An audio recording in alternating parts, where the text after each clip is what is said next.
Welcome to another edition of the Pacers Pride Podcast. I am your host, Cody Emerson. Alongside me, as always, my co-host, Dylan Deanhart. Dylan, I know it's not the best time for us, taking you away from the Colts game, and I apologize. As far as I'm concerned, we're still up 10. I'm just going to keep that blissful mindset and hope that it maintains. So, yeah, I mean, T.Y. Hilton is continuing his mayoral campaign for the city of Houston.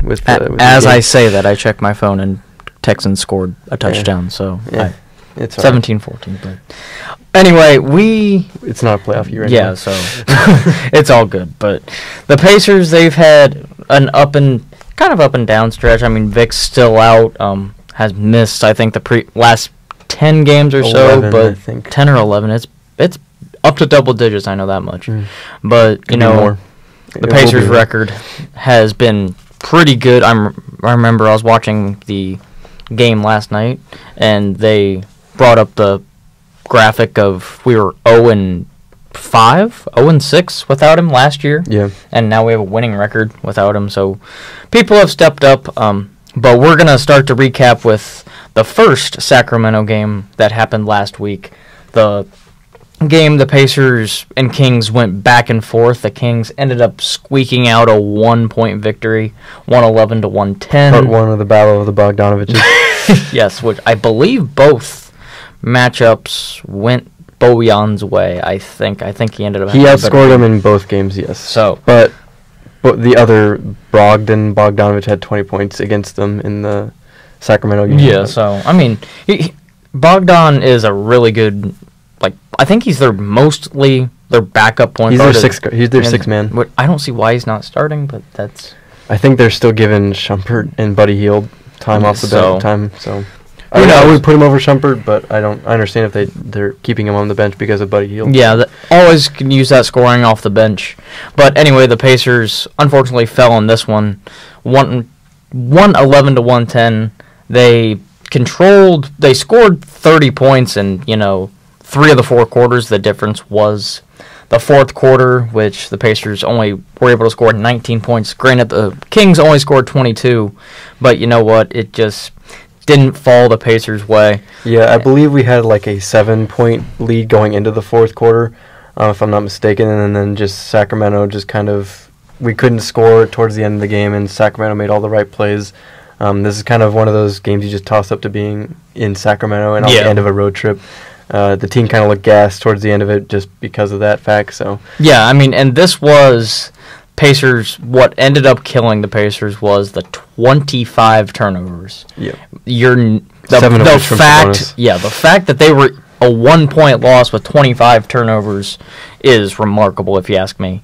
You mentioned Sabonis had 7, Collison had 6, which is uncharacteristic of him. We usually don't. Because he led the league in assist-to-turnover ratio last year. He made up for it with 6 steals during that game. So. He did, so, I mean, but you still don't like him to turn the ball over, but like you said, he made it up. Bojan continues his stellar play with Vic being out of the lineup, so props to Bojan. I know he's not going to probably get an all-star vote or anything, but I mean, if he keeps this up... I was saying most improved player. Yeah, I mean, I saw you tweet that out, and I mean, him, and I wouldn't see why not. He could be up for it because if Miles starts to get hot or something, he could win it or something. But just if you look at the stretch of 10 or 11 games when Vic has been out, Bojan has been our go-to scorer, and he's constantly scoring 20 to 25 points. And my favorite part is that he's not doing it all from the 3-point line. Yeah, he was 2 of 6 from this game. That's not where his 27 came from. It came from instances where he just tucked it down and drove to the paint and took mid-range jumpers. So yeah, he's been playing, like I said, just absolutely phenomenal. In this game, however, Bogdanovich, the other Bogdanovich, scored 20 off their bench. He was their leading scorer. De'Aaron Fox had a pretty bad game overall. 4 of 16 shooting. He did get 7 of 7 free throws to fall, and 6 turnovers. So we were kind of giving him heck all night. But I want to touch on one play in this game, which I did not know was a rule. Apparently, there was a jump ball at the end of the game that would have giving the Pacers one last chance to maybe get off a last-second shot. But and Darren Collison and I can't remember who else was jumping for Sacramento. Tyreek, maybe? I don't know. I saw the clip of it on the ESPN. It wouldn't have been Tyreek for Sacramento. I don't know. But Darren Collison was jumping, and apparently the person who's jumping can't come down with the ball. I did not know that was a rule. Yeah, I didn't know that either. I guess it makes sense. It does, I guess, when you think about it. Because you can't just, grab the ball and take... I don't know. Yeah, but Darren Collison got off a last-second shot that came so close to falling in, but he couldn't. That shot was null and void because he was the one who was jumping. So, kind of some bad luck at the end for the Pacers, but like you mentioned, Dylan, they were kind of gassed at the road trip, and a 1-point loss when you turn the ball over 25 times is not a bad loss. So, I'll take this.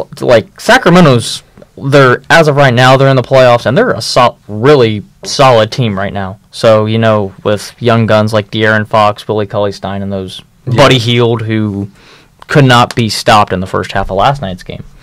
But we'll move on from that one. The Pacers took the loss there, like I mentioned. And they finished the road trip 2-2, which I will still say a 2-2 road trip against the Western Conference will never be a bad thing. No, I mean, that's the loss to the Lakers, that's going to happen, and then the loss, just like you mentioned, at the very end, you're gassed, you want to get back home, and a 1-point loss. So finished 2-2, pretty good, like you mentioned. So I'm going to move on to the next game for the Pacers, which they rebounded pretty well, no pun intended there, versus the Bulls. This game was a lot closer personally than I thought it was going to be. But Dylan, I know you mentioned you thought you had a reason for why the Bulls kept it close. Yeah, I figured this was going to be a close game. I felt like as soon as I saw that the Bulls fired Fred Hoiberg, I knew, and then the Pacers for the next game, I was like, this is just our luck. We're gonna get a team that's playing pissed. They want to play for their new coach and they want to play well. And I was really nervous because I thought they were gonna come out firing. This was the first game back of Lauri Markkanen, so I figured this is just a perfect storm coming together that we were just gonna get torched, and it was just gonna be one of those games that we got blown out for no conceivable reason. But honestly, we stood our ground. We were kind of helped by the fact that Lauri Markkanen was still on some minute restrictions, which China took him out when he was starting to getting a little hot. So some questionable coaching decisions by Chicago helped us a lot, mostly with keeping Markkanen out. So other than that, yeah, he also did Granite's first game back, so he shot 8 of 24. So good, 5 of 13 from 3. I mean, no better way of getting back in the game than shooting 24 times. Shooter's gonna shoot, I guess. I mean, he is a big man. We know he can shoot it. He had a double-double, 21 points and 10 boards. So did Wendell Carter Jr. 12 points, 13 rebounds, and 3 of those being offensive. So, I mean, the Bulls, they're a young team still putting everything together, but they have really nice pieces that I think if they can continue to develop, they can be a really. I love Markkanen. I love Wendell Carter. I think Wendell Carter is going to be a really good center. I think that's what they're going to transition into. Zach LaVine, I think, has all the promise in the world. I don't think he's a point guard. I think they need a point guard. I think someone like a Rondo would benefit this team greatly. But as of right now, I think they're just a couple pieces away from being really serious contenders. Yeah, and Jabari, I can't believe. No offense to Archie Diacono, I may move him to the bench or something. I think this is because they had injury. I forget who was out. I think it was.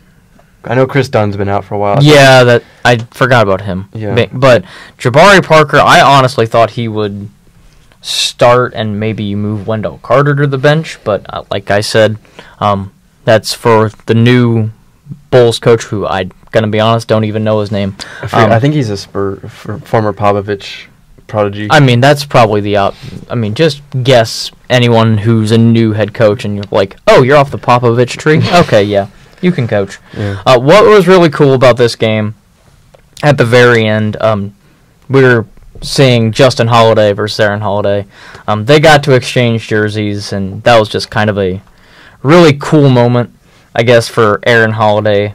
Except for the Aaron Holiday redemption tour now comes back to 500 with downing his first brother Justin. So yes, watch out, Drew. Yeah, we're coming for the Pelicans whenever we play them. I can't remember. And end of the year, I think. So, but watch out, Pelicans, because February 4th. So, speaking of Aaron Holiday, he had, not a terrible game by any stretch. He kind of got garbage minutes. Yeah, but he finished with 5 points, 2 of 6, 3 assists. Did come away with 2 steals, so he played really well. Sabonis only had 9 points, but did his usual thing, grabbing double-digit rebounds. Miles Turner had a double-double. This was, I remember people saying, this is the kind of Miles Turner we want to see. He finished with 18 points, 11 rebounds, 5 blocks. I think he's now up to 3rd in the league in block shots. Yeah, I believe they said last night. Almost this was a big Collison game, though. And, just if you want to touch on the Darren Collison. He just had overall his best game. He missed one shot from the floor, which was a three-pointer. Finished with 23 points, 8 rebounds, 3 assists. This was just the kind of Darren Collison game that I think we've all been expecting from this season. He's not had the greatest start to this year. He's been kind of slow scoring-wise. So he really took over this game, and he just could not miss at all. So one of the biggest things, he was 8 of 8 from the foul line. Tyreek was 4 of 4. Bojan, I expect Bojan to knock him down, knock his free throws down. The Pacers are a much better free throw shooting team now than the beginning of the year. I think they said last night on the broadcast they were closing in, I think, around 74, 75%. So rounding that, starting to get that number back up to where we like it, because we know the first month and a half, the Pacers could not buy a free throw. Is it a coincidence that since Oladipo's been out, our free throw percentage has gone up? I don't know. I hate to say that, but I don't know. That's up for debate, I guess, if you want to debate it. But the Pacers, who knows? We'll see. It's a thing that Oladipo even himself acknowledges that his free throw game is probably the weakest part. But which is odd because last year he was, I think, right around 80% or something around that. So we'll see whenever he gets back. Like we said at the top of the show, he's still out indefinitely.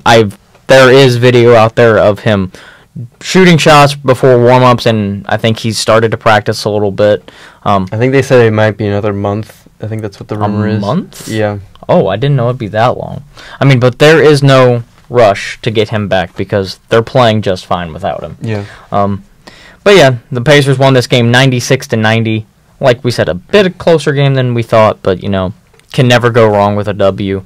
So the Pacers after that traveled to Orlando, and this basically wasn't a game from the get-go. I'm gonna be kind of honest. I thought the Magic had a better record than they did, but when I was actually looking at it, they had. This is a revenge game for what they did to Frank Vogel. And just. Poor Frank Vogel. He's not still the coach, is he? Okay. He got fired or let go or whatever. But I don't even know where he is at right now. I don't think he's a coach. Bring him in as no offense to any of our assistants, but I would like. That means I wouldn't want to put him over like Popeye Jones or Dan. No, he could find us. I think we could find a space for him. I don't know, but Pacers won this game, just absolutely going away by a final score 112-90.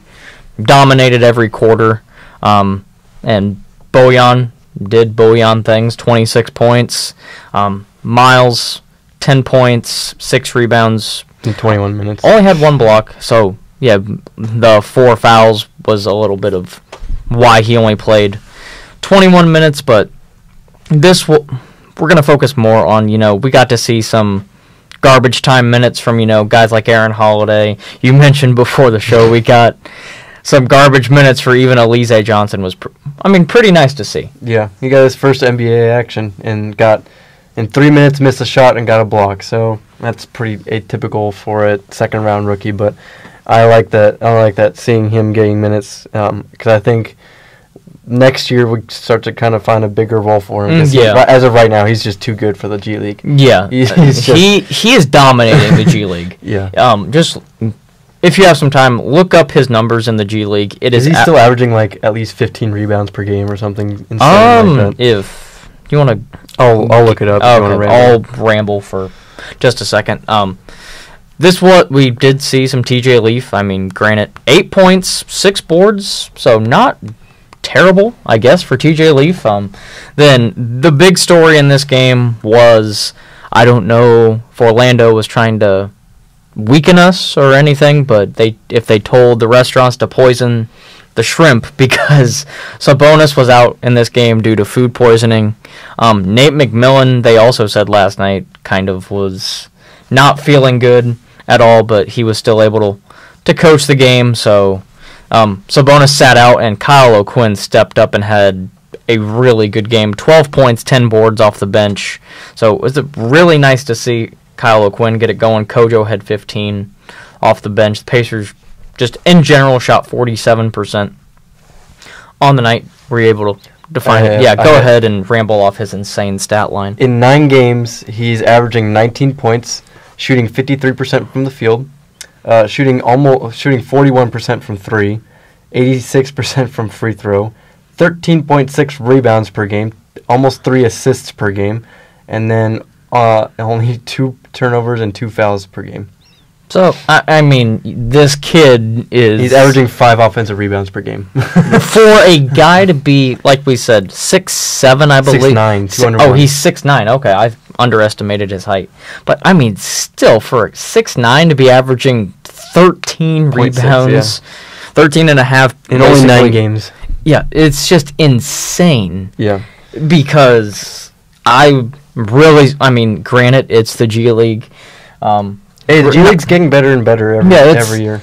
Like we said, it's no NBA by any stretch of the imagination. It's but the NBA trying to make a farm system like the MLB. So. Which is perfectly fine for them to do. And Elise is getting...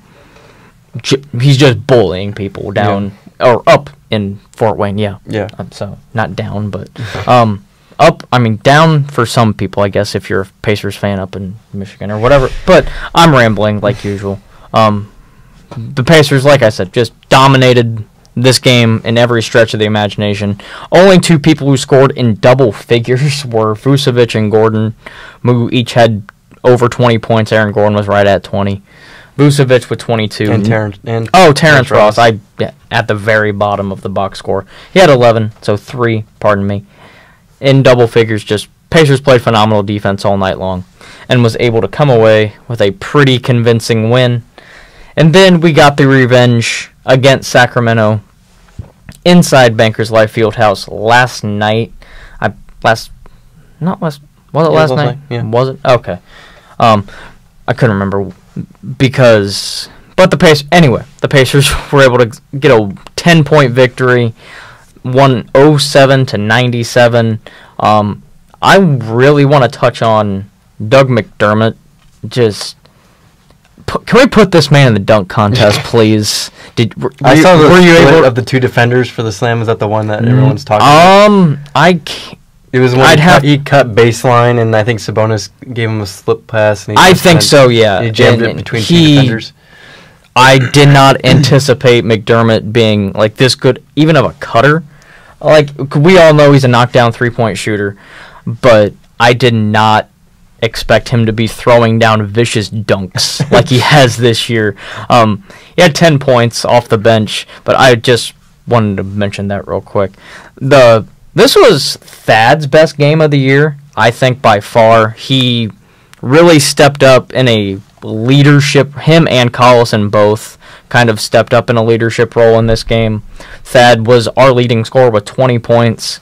Finished 5 of 6 from free throw. Huge round of applause for Thad Young, who... Trumping his 50% average.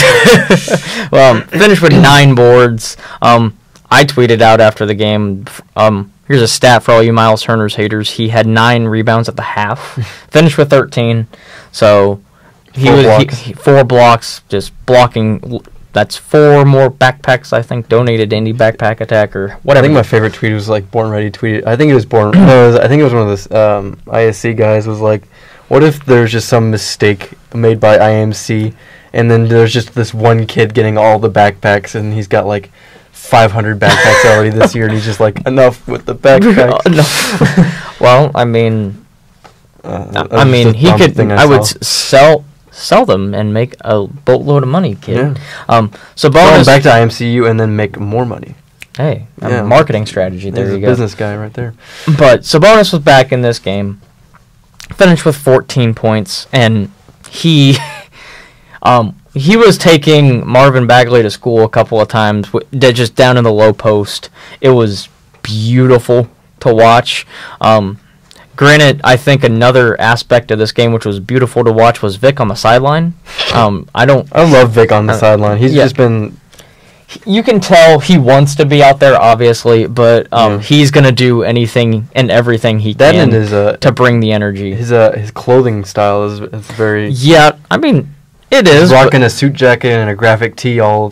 You know what? He's Victor mother freaking Oladipo. He can do whatever he wants. No one's gonna judge him. I'm not. I love his style. Yeah, I know. if you judge his most of his shirts have a social statement on it too. Because. I mean, we judge athletes. I mean, you look at some of the stuff Russell Westbrook wears, but, he then goes out and backs it up on the court. So if you want to say anything, Russell Westbrook will be like, look what I'm averaging, go out on the court. So Pacers were able to get this one, 107-97. I watched basically all of this game. The only time I stopped was watch the Heisman presentation. Congrats to Kyler Murray. Did you think that Dwayne Haskins was No, I didn't, but you know what? As long as Tua didn't win it, I was happy. So, but that's another story for another day. Bojan was doing Bojan things again. 18 points. Darren Collison had 14. Tyreek had 10. He had, though, I can't remember the moment that I tweeted it out, but Born Ready and I think a couple of other Pacers, they have like a Tyreek stupid moment of the game, and I can't even remember what Tyreek did. Did he dribble it off his foot? Because I've seen him do that. He may have. It was something he did that was just very, very dumb, and I promptly took to Twitter to address my frustration. I think we just all have been struggling with our patience with Tyreek Evans. I think they're still trying to figure out how he fits offensively into some of their sets. Mm-hmm. I think that's just the big thing because he's a born cutter. Yeah. And then, which his game leans itself to being kind of a two-man game at max on the offensive end. So you really kind of need to surround him. It's just like it needs to be him, Sabonis, and then shooters, which is kind of what it lends itself to. And I just don't think that the Pacers want to build that around him in the second unit. Plus, with Oladipo out, it's forcing him into the starting unit, which is not at all what I don't think he needs to be in. I think he flourishes better on the second unit. So it's just. I mean, I'm happy that we have him. He's more consistent.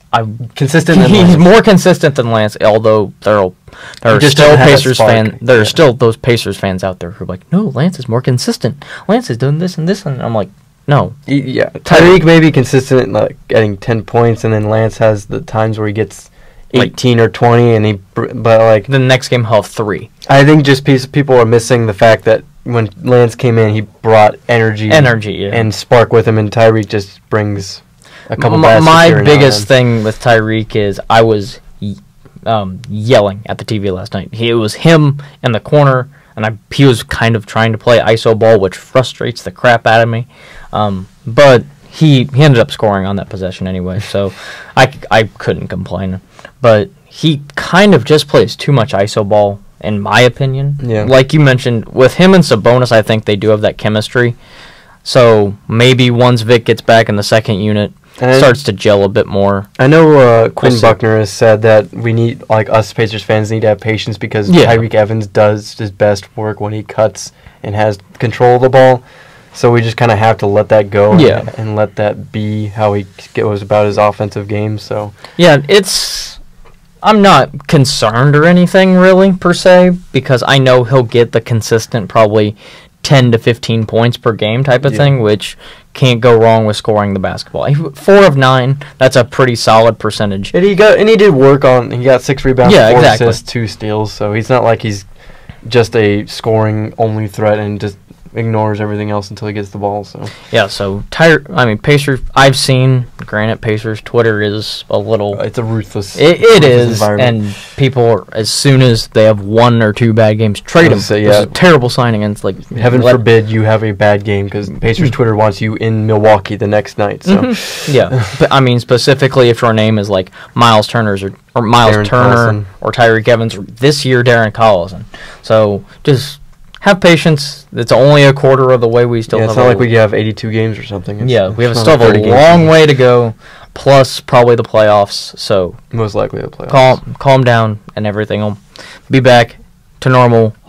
Should be when Vic gets back, and maybe that'll calm some things. Fun fact: did you know Orlando Magic's technically a playoff team if the playoffs started right now? Are they really? They are the 8th seed. Oh, the Pacers are currently what, 4th, I believe. They are 4th. They are a game back of Milwaukee, Okay, so and Toronto is just miles ahead of it. Toronto and Philly. Philly are 1 and 2 right now. Yeah, Toronto's has a 3-game lead. How many games are we back of Philly? 2? 4.5. 4.5. Oh, sorry, 1.5. Okay, so We that's are not 4.5 back from Toronto. okay. So I doubt we're catching Toronto, and maybe we can. Like, we have a game against Philly coming up, so But also we got to worry about Boston, who's on a 5-game winning streak. So yeah. they're just behind us at half game. Half game ahead. I saw a really weird stat on Twitter last night. Kyrie at the beginning of the year, you know how he had like the curly big fro Yeah. hair. They actually they counted the games in which he had those games, and it's like in games with his hair, he had this stat line, and it was just atrocious. And now since he's gone back to not enough yeah. Kyrie, it's like, oh, he's back to normal If you're scoring. superstitious, I guess you never grow your hair out again. But Just random facts that I find on Twitter that I feel like sharing. But the Pacers, like I said, able to get the 107-97 victory, 16-10 on the year. They're, I believe, I saw or heard, I think it was Kristen Airy last night. The Pacers are only one of a handful of teams in the league to have both a winning record at home right now and on the road. So I know they're 8-4 at home. I can't remember. Toronto has a winning record. Don't know the road record off the top of my head, but I know we have a winning. Boston has a winning record. We have a winning record, right? It's I'm telling you for both. Oh, okay. So Boston, Toronto, Oklahoma City, Denver, LA Lakers and Clippers, Grizzlies, and I think that's it. Yeah, so like one of 8, Yeah. 9 teams. So getting it done both at home and on the road, which last year we kind of know the Pacers struggled away from Bankers Life. So we're 8-6 on the road and 8-4 at home. So really nice to see them play well when they're away from Bankers Life, but most importantly, 10-3 against the East. Hey, there we go. It's going to get a bit tougher as we start to preview these upcoming games, and we're going to start with the Wizards on Monday night. Did you see them get absolutely blown out by Cleveland? Really? Yeah, they just got blown out by Cleveland, I believe, in their last 116-101. Yeah, and it was worse than that, I think, at some points. So this Wizards team. Oh yeah, we get to. No, never mind. I saw a picture of Dellavedova and I was like, oh yeah, we get to see him, but no, he actually got traded back to Cleveland. Yeah. So with John Henson or something. Yeah, he and John Henson got traded to Cleveland for George Hill and maybe a pick or something. Yeah. But Pacers on Monday, which holy crap, that's tomorrow. Yep. Will play the just dysfunctional is an understatement, to be quite honest with this team. Yeah. They don't know which guard is going to be traded, Beal or John Wall. Or both maybe. Yeah. Far as injury concerns for this, Jeff Green is day-to-day, John Wall's day-to-day as of December 9th, and Sam Decker's out. I don't get why it has no injured Pacers. Because Vic is obviously hurt. Yeah. So once again, the reliable source that is ESPN nowadays. Yeah. The Wizards are leader of misinformation. The Wizards are 4-10 on the road. I see this, and then two of their wins have come at Atlanta and at New York. Okay, so basically cupcake teams and teams they should be beating. This, I never fail to or never are able to understand the Wizards because Yeah. they have talent. On paper, it looks like they have should the be best a backcourt in the. they should have a top 4 team, Yeah. top 5 in the East. But their last 3 wins have been Atlanta, New York, Brooklyn. So it's an easy. I think this could be an. I'm sorry if you lose by 14 to the Cavs. Yeah. Which we know the Cavs struggles right now. I see this being a really good win for the Pacers. Obviously, gonna have your hands full guarding Bradley Beal and John Wall. If John Wall plays. Yeah, if John Wall does play, you're right. So, but even if John Wall doesn't play, I mean, just focus your attention on Bradley Beal. Granted, Otto Porter, you have to guard him from the 3. He leads them at almost shooting 50%. He's also their leading rebounder at 5.8. Yeah, because Dwight Howard is just proving his worth again. Hey, he was good in Charlotte for what he was in Atlanta. He was, but I mean, has he suited up this year at all For the Wizards? I don't know if he has. Let me check. I'm gonna be 100% honest. I don't know if he has. I think he has. I would be shocked. He's played in 9 games. Okay, well, So, not as much yeah. as I thought he would. So I know he's out. I guess they have Gortat at the starting center. So No, they don't. They traded him. They traded Gortat. Oh yeah, he's in. Where did he go? I'll look. I can't remember, but I think he they're went out west. starting. Are they starting? Probably either Jan Mahimi or Thomas Bryant. Oh, he's with the Clippers. Yeah, so I can't remember who. Though either Jan Mahimi or Thomas Bryant, our favorite IU player. Yeah. So, he but- wasn't that bad. It's not as bad as OG Anunoby or Roman And Langford. we'll get to see Jan again when former Pacer there, but I think just this should be an easy win. I'm calling an easy win for the Pacers. The Wizards are dysfunctional. I don't trust them. If Bradley Beal or John Wall, I think maybe allow one of them to go off like both of them. I think we can afford if both of them go off. Let's hope that's the only thing that happens, but I'm predicting probably an easy win for the Pacers. Yeah, I completely agree, especially since it's at home. We're coming off a 3-game win streak. We're feeling confident, so I think this should be a very capable and secure win for the Pacers. Yeah. So after that, the Pacers will then, if I pull up the schedule, we get a rematch against Milwaukee and Giannis at home. At home? Yeah. I hate to say it. I'm still thinking the Pacers. And the Bucks don't have another game. They play tonight against the Raptors, and I think they don't play another game until the Wednesday. So they'd have I believe 2 days off. Yeah. So I hate. I'm double checking with that, but the Bucks are just too good right now. Obviously they have Giannis who. I'm sorry, they play against Cleveland tomorrow night. So they have a day off. Yeah. So just like us. So Yeah. but I'm still predicting. I think it can be a close. I think loss. at home it's gonna be a little bit of a revenge game because of what they did to us in Milwaukee.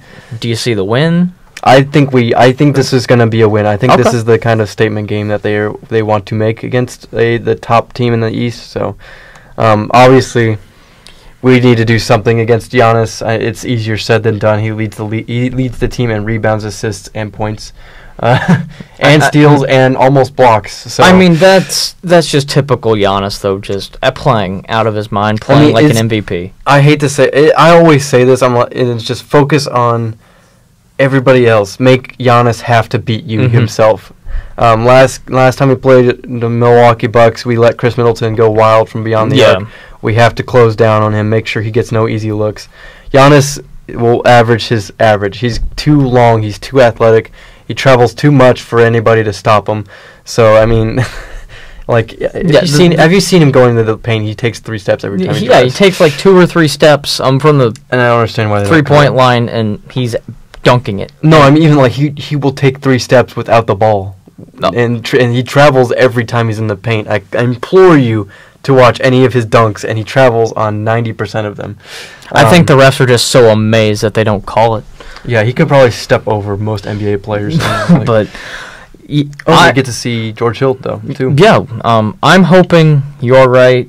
I just think the first time it was, granted it was on the road, but In his early season. Yeah, too. in early season we had Vic in that one. and still lost pretty handily. I hope you're right. I could also see this game being close, and then we just lose late, and this is just a prime example of why we need Victor Oladipo for these late game situations, for someone to just say, all right, I'm taking this. We're winning this game right now, and I'm just going to lead us. Like I said, I really hope you're right. I just think the Bucks have too much talent, unfortunately, right now. For the Pacers, I hope I'm wrong and hope you're right. And it's my gut, and I'm going to go with my gut. Yeah, it's at home, so hopefully we can channel that home energy, which the fans have been phenomenal this year. Them saying in the game against Sacramento, the fans it's like kind of a playoff atmosphere. I feel like I use that word a lot, but when it's a game like this, it's probably going to feel like a playoff atmosphere with a good team coming in. And so channel that energy, and hopefully the Pacers pull out a win.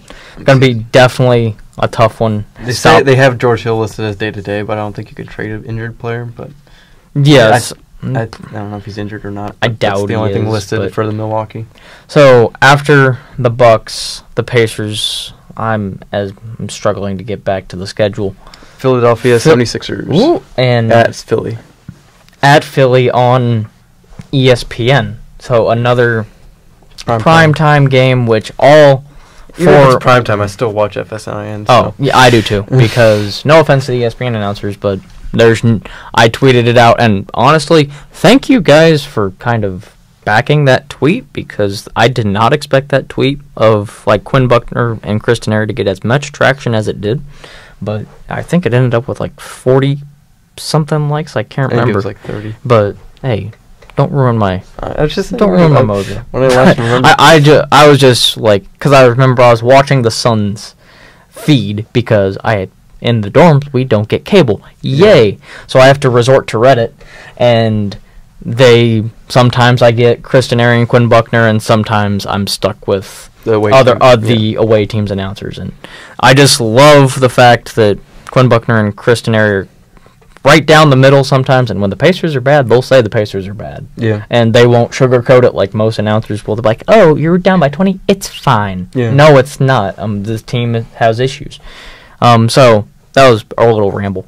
But they will travel to Philly on Friday. 7:30 tip on ESPN. I could see this going either way. It depends. It hinges a lot on what the Milwaukee game is. This will be the first time we see Jimmy Butler in a Sixers uniform. Yeah. Little Sixers kind of mini controversy. Well, no, this is not the first time we're seeing Jimmy Butler. We played. Yeah, just him in the Sixers. Yeah. That's what I was trying to say. But a little controversy, I guess, spewing in the Sixers locker room. The player you're about to mention is day to day. So. Joel. Yeah. Joel's day to day. As of December 9th, I don't know what that is. I would think he'd be fine by the 14th. As is Landry Shamet. But yeah, Joel apparently is unhappy with the new role that he has taken since the Jimmy Butler trade, which I don't see why. I get that he's a superstar center, but you're winning games. The team has played much better since Jimmy Butler has gotten there. Although one thing I will say that I personally hate, the stupid little headband stuff that they've started. I don't know, but I think Jimmy Butler and Ben Simmons have started a headband duo. I did see Kyle Lowry put his over his sweatshirt hoodie thing, so he put his sweatshirt hoodie up and then put the headband around it to make fun of him. So, but anyway, I think the Pacers have back-to-back losses here. I think if we win I think this is gonna be a loss. I will say that. But I think if we get blown out by Milwaukee, I think we come out with a burnt or more of an energy than against Philly. But it hinges on what the Milwaukee game is like. So for right now, I think it's leaning towards a loss. But yeah, who knows? Maybe this isn't. We continue our winning streak. I would certainly like that to happen. But Jimmy, who are we having on? Tyreek on Jimmy Butler, or you could put Corey Joseph on Jimmy. I would love to see that maybe, but I think Jimmy Butler could shoot over him just a little bit. Then Ben Simmons, Thad, maybe, I don't know. Yeah, probably Bojan. They'll probably put Bojan. And put Thad on what? Not Covington anymore. I forget. I don't even know who their power forward is. Not Saric. I was gonna say. Yeah, Saric. Saric was part of the Butler trade. Hang on. Yeah, that's the one position that I really don't know. I know they have Mike Muscala. Wilson Chandler is who they're playing really small ball.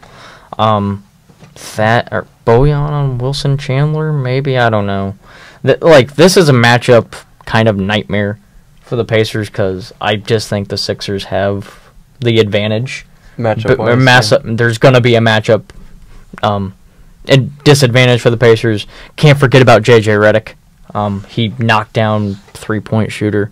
Yeah. So, and then if it's late, Jimmy Butler has already hit some pretty clutch shots in his brief stint with the Sixers already. So, unfortunately, I think the Pacers hit a little bit of a rough patch here with these two games. But if you lose, I hope they keep it close at least, and there's no shame to losing to these two talented teams. Yeah. So, especially without Vic. Especially without Vic, who, like you said, if he's out for a month or whatever, we may have to hit a bit of a rough patch against some tough teams, and that's gonna happen.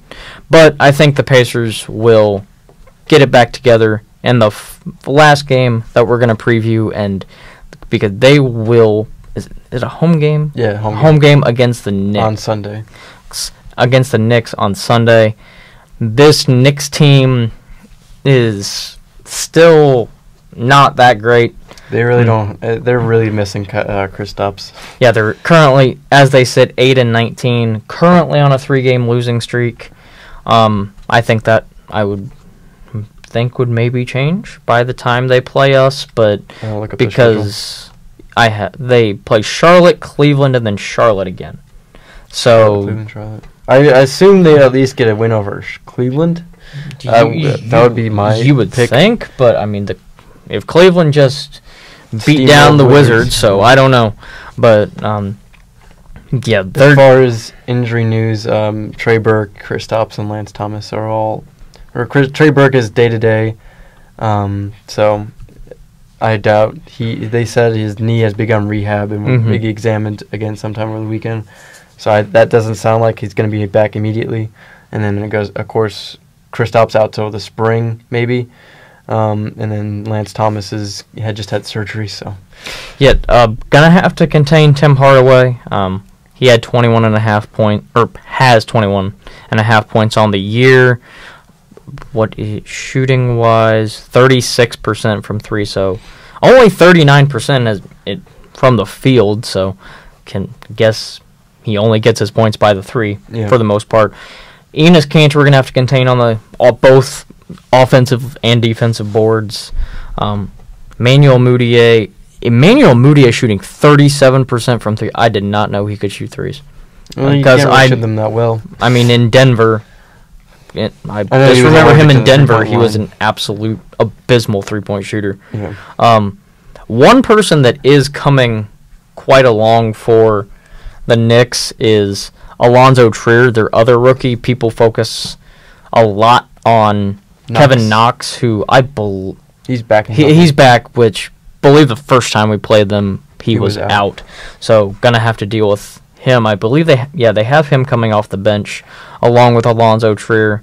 So both of those guys are Kevin Knox before he got the injury is playing really well, and Alonzo Trier has kind of really got it together as of late. So and don't forget about Ntilikina. Frank Ntilikina. Oh yeah, they just get like random point guards from different teams, different countries in Europe. Yeah, so they did draft him. I forgot about that. So I still think it's a win.